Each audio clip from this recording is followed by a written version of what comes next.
பாமக தலைவர் டாக்டர் அன்புமணி ராமதாஸினுடைய ராஜ்யசபா பதவிக்காலம் வருகிற ஜூலை மாதத்தோடு நிறைவடைகிறது. இந்த நிலையில் தனது இல்ல திருமண விழாவிற்காக பத்திரிகை வைக்க சென்றிருந்த திரு ஜி.கே. மணி எடப்பாடி பழனிசாமியிடம் பல்வேறு விஷயங்களை பேசியிருக்கிறார்.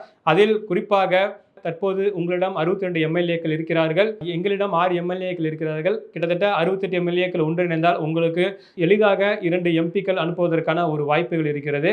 அந்த வகையில் எங்கள் தலைவருக்கான எம்பி பதவி காலம் நிறைவடைகிறது. எனவே மீண்டும் அவருக்கு அந்த எம்பி பதவி வழங்க வேண்டும் என்கிற ஒரு கோரிக்கை வைக்கப்பட்டிருக்கிறது.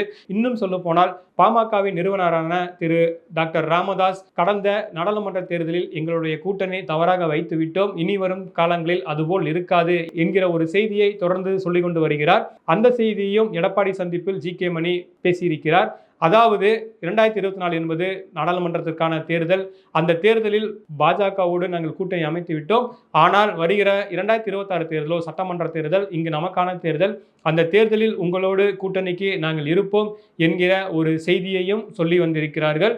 அந்த செய்தியை வலியுறுத்தியே எங்களுடைய தலைவருக்கான அந்த மாநிலங்களவை பதவியை நீடிக்க வேண்டும் என்கிற ஒரு கோரிக்கையும் வைத்திருக்கிறார்கள். அன்புமணியின் ஆசையை திரு எடப்பாடி பழனிசாமியும் அதிமுகவும் நிறைவேற்றுமா என்பதை பொறுத்திருந்து பார்க்கலாம்.